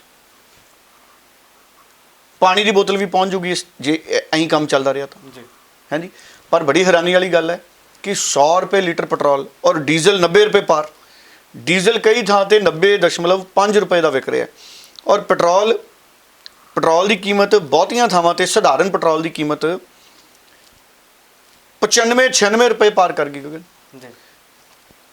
ਸੋ ਦੇਖੋ ਕਿ ਬਹੁਤ ਵੱਡੀ ਇਸ ਵਕਤ ਇਹ ਚਿੰਤਾ ਸਾਡੀ ਸਰਕਾਰ ਦੀ ਹੋਣੀ ਚਾਹੀਦੀ ਹੈ। ਕਿਉਂ? ਕਿਉਂਕਿ ਪੈਟਰੋਲ ਤੇ ਡੀਜ਼ਲ ਦੀਆਂ ਕੀਮਤਾਂ ਨੇ ਨਾ ਜੀ, ਸਾਇੰਸ ਦਾ ਇੱਕ ਸ਼ਬਦ ਹੈ ਡਾਇਰੈਕਟਲੀ ਪ੍ਰੋਪੋਰਸ਼ਨਲ। ਸੋ 100 ਰੁਪਏ ਵੱਲ ਤੇਲ ਦੀਆਂ ਕੀਮਤਾਂ ਵਧਣ ਦਾ ਮਤਲਬ ਹੈ ਕਿ ਉਹ ਡਾਇਰੈਕਟਲੀ ਪ੍ਰੋਪੋਰਸ਼ਨਲ ਨੇ ਇਨਫਲੇਸ਼ਨ ਦੇ ਪਾਸੇ। ਮਤਲਬ ਕਿ ਮਹਿੰਗਾਈ ਜਿਵੇਂ ਜਿਵੇਂ ਕੀਮਤਾਂ ਵਧਣਗੀਆਂ ਉਵੇਂ ਉਵੇਂ ਮਹਿੰਗਾਈ ਵੱਧਦੀ ਰਹਿਣੀ ਹੈ ਸਾਡੇ ਮੁਲਕ 'ਚ, ਔਰ ਸਾਡੀ ਜਿਹੜੀ ਗਰੋਥ ਹੈ ਸਾਡੇ ਮੁਲਕ ਦੀ ਉਹ ਘਟ ਰਹੀ ਹੈ। ਗਰੋਥ ਤਾਂ ਸਾਡੀ ਨਾ ਪੱਖੀ ਹੈ, ਉਨੀ ਗਰੋਥ ਨਹੀਂ ਹੋ ਰਹੀ ਜਿੰਨੀ ਹੋਣੀ ਚਾਹੀਦੀ ਸੀ। ਸਧਾਰਨ ਸ਼ਬਦਾਂ 'ਚ ਕਹਾਂ, ਮੁਲਕ ਦੀ ਤਰੱਕੀ ਉਨੀ ਨਹੀਂ ਹੋ ਰਹੀ ਜਿੰਨੀ ਹੋਣੀ ਚਾਹੀਦੀ ਸੀ, ਮਹਿੰਗਾਈ ਵੱਧ ਰਹੀ ਹੈ। ਔਰ ਮੋਦੀ ਸਾਹਿਬ ਐਡੇ ਕਾਬਲ ਪ੍ਰਧਾਨ ਮੰਤਰੀ ਨੇ, ਦੇਖੋ ਪਾਰਲੀਮੈਂਟ 'ਚ ਵੀ ਉਹਨਾਂ ਨੇ ਕਿੱਡੇ ਭਾਸ਼ਣ ਦਿੱਤੇ ਨੇ। ਸੋ ਖੇਤੀ ਕਾਨੂੰਨਾਂ ਦੇ ਨਾਲ ਮੋਦੀ ਸਾਹਿਬ ਕਹਿੰਦੇ ਅਸੀਂ ਸਾਰੇ ਕਿਸਾਨਾਂ ਦੀ ਆਰਥਿਕ ਸਥਿਤੀ ਸੁਧਾਰ ਦਾਂਗੇ। ਪਰ ਜੇ ਪੈਟਰੋਲ ਡੀਜ਼ਲ ਦੀਆਂ ਕੀਮਤਾਂ ਵਧੀ ਜਾਣਗੀਆਂ ਤੇ ਖੇਤੀ ਕਾਨੂੰਨ ਵੀ ਕੀ ਕਰਨਗੇ? ਕਿਸਾਨਾਂ ਨੇ ਡੀਜ਼ਲ ਹੀ ਤਾਂ ਬਾਲਣਾ ਹੈ। ਬਿਲਕੁਲ। ਸੋ ਇਸ ਕਰਕੇ ਸਰਕਾਰ ਨੂੰ ਕੋਈ ਬੋਤਲ 'ਚੋਂ ਜਿੰਨ ਜੁੰਨ ਕੱਢਣਾ ਪੈਣਾ ਮੈਨੂੰ ਲੱਗਦਾ ਮੋਦੀ ਸਾਹਿਬ ਨੂੰ। ਜੀ। ਕੋਈ ਜਿੰਨ ਜੁੰਨ ਕੱਢ ਕੇ ਫੇਰਨ ਮੋਦੀ ਸਾਹਿਬ, ਜਿਹਦੇ ਨਾਲ ਪੈਟਰੋਲ ਤੇ ਡੀਜ਼ਲ ਦੀਆਂ ਕੀਮਤਾਂ ਘਟਣ। ਔਰ ਮੈਂ ਕਈ ਵਾਰੀ ਬੜਾ ਹੈਰਾਨ ਹੁੰਦਾ, ਮਨਮੋਹਨ ਸਿੰਘ ਦੇ ਰਾਜ 'ਚ ਮੈਂ ਬੀਜੇਪੀ ਵਾਲੇ ਦੇਖਦਾ ਸੀ ਕਾਰਜਕੁਨ, ਇੱਕ ਦਿਨ ਵੀ ਪੈਟਰੋਲ ਦੀ ਕੀਮਤ ਵੱਧਦੀ ਸੀ ਨਾ ਜੀ, ਉਹ ਵੀ ਮਾੜੀ ਸੀ ਜਿਹੜੀ ਵਧਣੀ ਸੀ। ਮਨਮੋਹਨ ਸਿੰਘ ਦੇ ਰਾਜ 'ਚ ਵੀ ਪੈਟਰੋਲ ਡੀਜ਼ਲ ਦੀਆਂ ਕੀਮਤਾਂ ਵੱਧਦੀਆਂ ਸੀ, ਮਾੜੀਆਂ ਸੀ। ਬਹੁਤ ਸਾਰੇ ਸਾਡੇ ਬੀਜੇਪੀ ਦੇ ਲੀਡਰ ਨਾਲ ਹੀ ਸੜਕਾਂ ਤੇ ਆ ਜਾਂਦੇ ਸੀ, ਬੜਾ ਪ੍ਰੋਟੈਸਟ ਕਰਦੇ ਸੀ ਵੀ ਮਨਮੋਹਨ ਸਿੰਘ ਦੇ ਰਾਜ 'ਚ ਪੈਟਰੋਲ ਡੀਜ਼ਲ ਦੀਆਂ ਕੀਮਤਾਂ ਅਸਮਾਨ ਛੂ ਰਹੀਆਂ ਨੇ।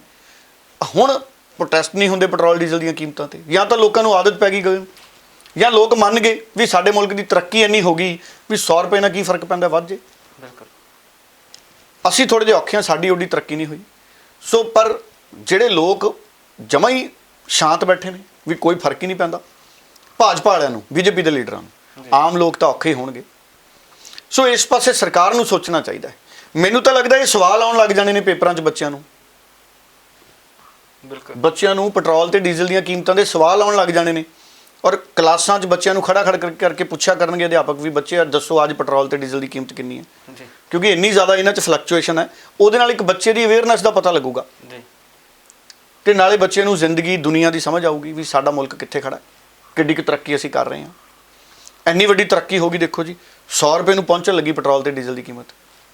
ਅਸੀਂ ਪਿੰਡਾਂ 'ਚ ਜਦੋਂ ਲੂਣਾ ਲੈ ਲੈਂਦੇ ਸੀ ਨਾ ਛੋਟੇ ਹੁੰਦੇ, ਗਗਨ ਬੜੇ ਖੁਸ਼ ਹੁੰਦੇ ਸੀ, ਉਹਦੀ ਐਵਰੇਜ ਬਹੁਤ ਹੁੰਦੀ ਸੀ। ਲੈ ਹੁਣ ਤਾਂ ਲੂਣਾ ਨਾਲ ਵੀ ਐਵਰੇਜ ਨਹੀਂ ਨਿਕਲਣੀ। ਬਿਲਕੁਲ। ਉਹ ਸਕੂਟਰੀ ਹੁੰਦੀ ਸੀ, ਉਹਦੀ ਐਵਰੇਜ ਬਹੁਤ ਹੁੰਦੀ ਸੀ ਲੂਣਾ ਦੀ। ਬਿਲਕੁਲ। ਸੋ ਇਸੇ ਤਰ੍ਹਾਂ ਜਿਸ ਤਰ੍ਹਾਂ ਪਹਿਲਾਂ ਜਦੋਂ ਮਨਮੋਹਨ ਸਿੰਘ ਦਾ ਸਮਾਂ ਸੀ ਉਦੋਂ ਭਾਜਪਾ ਵਾਲਿਆਂ ਵੱਲੋਂ ਪ੍ਰੋਟੈਸਟ ਕੀਤੇ ਜਾਂਦੇ ਸੀ, ਤੇ ਹੁਣ ਪੰਜਾਬ ਦੇ ਪਰ ਵਿੱਚ ਕਾਂਗਰਸੀ ਥੋੜੇ ਜਿਹੇ ਢਿੱਲੇ ਮੱਠੇ ਨੇ ਪ੍ਰੋਟੈਸਟ ਕਰਨ ਜੀ। ਹਨਾ। ਰਾਜਕੁਮਾਰ ਵੇਰਕਾ ਹੋਣਾ ਨੇ ਵੀ ਸੜਕ ਤੇ ਉੱਤੇ ਆ ਕੇ ਪ੍ਰੋਟੈਸਟ ਕੀਤਾ, ਉਹਨਾਂ ਦੀ ਗੱਲਬਾਤ ਜ਼ਰੂਰ ਸੁਣਾ ਦਿੰਦੇ ਆ ਕਿ ਆਖਿਰਕਾਰ ਉਹ ਕੀ ਕਹਿ ਰਹੇ ਨੇ। ਇਹੋ ਜਿਹੀ ਬਿਆਨ ਕੁਝ ਨਾ ਕੁਝ ਭਾਜਪਾ ਵਾਲਿਆਂ ਤੇ ਹੁੰਦੇ ਸੀ ਜਦੋਂ ਦੇਸ਼ ਦੇ ਵਿੱਚ ਮਨਮੋਹਨ ਸਿੰਘ ਹੋਣਾ ਦੀ ਸਰਕਾਰ ਸੀ। ਕੰਮ ਕਰਨਾ ਚਾਹੀਦਾ, ਪਰ ਮੈਨੂੰ ਆਸ ਹੈ ਕਿ ਮੋਦੀ ਸਾਹਿਬ ਘਟਾ ਕੇ ਲਿਆਉਣਗੇ 60-70 ਤੇ। ਜੀ। ਅੱਜ ਕਿਸਾਨ ਸੜਕਾਂ ਦੇ ਉੱਪਰ ਹੈ, ਔਰ ਮੈਂ ਇਹ ਗੱਲ ਜ਼ਰੂਰ ਕਵਾਂਗਾ ਕਿ ਇਹ ਜਿਹੜੀ ਸਰਕਾਰ ਹੈ, ਇਹ ਸਰਕਾਰ ਡੀਜ਼ਲ ਵਿਰੋਧੀ ਹੈ, ਇਹ ਪੈਟਰੋਲ ਵਿਰੋਧੀ ਹੈ, ਇਹ ਡੀਜ਼ਲ ਜੀਵੀ ਸਰਕਾਰ ਹੈ, ਇਹ ਪੈਟਰੋਲ ਜੀਵੀ ਸਰਕਾਰ ਆ, ਇਹ ਗੈਸ ਜੀਵੀ ਸਰਕਾਰ ਆ, ਇਹ ਮੀਡੀਆ ਨੂੰ ਦਬਾਉਣ ਵਾਲੀ ਜੀਵੀ ਸਰਕਾਰ ਹੈ। ਤੇ ਇਹ ਮੀਡੀਆ ਦੇ ਕੋਲੋਂ ਇਹ ਦਬਾ ਕੇ ਇਹ ਝੂਠਾ ਪ੍ਰਚਾਰ ਕਰਨ ਵਾਲੀ ਸਰਕਾਰ ਆ।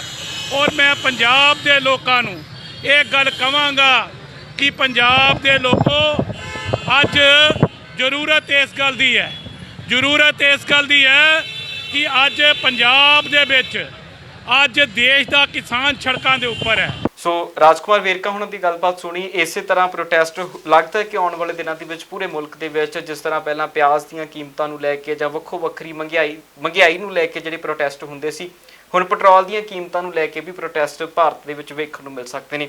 ਪਰ ਉਮੀਦ ਕਰਾਂਗੇ ਕਿ ਇਹਨਾਂ ਕੀਮਤਾਂ ਦੇ ਉੱਤੇ ਵੀ ਸਰਕਾਰ ਕਿਸੇ ਨਾ ਕਿਸੇ ਤਰੀਕੇ ਠੱਲ ਪਾਵੇ ਤਾਂ ਜੋ ਵੱਧ ਰਹੀ ਮਹਿੰਗਾਈ ਨੂੰ ਰੋਕਿਆ ਜਾ ਸਕੇ। ਫਿਲਹਾਲ ਦੇ ਪ੍ਰੋਗਰਾਮ ਦੇ ਵਿੱਚ ਇੰਨਾ ਹੀ, ਫਿਰ ਮੁੜ ਹਾਜ਼ਰ ਹੋਵਾਂਗੇ ਨਵੇਂ ਵੱਡੇ ਅਪਡੇਟ ਲੈ ਕੇ। ਬਹੁਤ ਬਹੁਤ ਧੰਨਵਾਦ। ਬਹੁਤ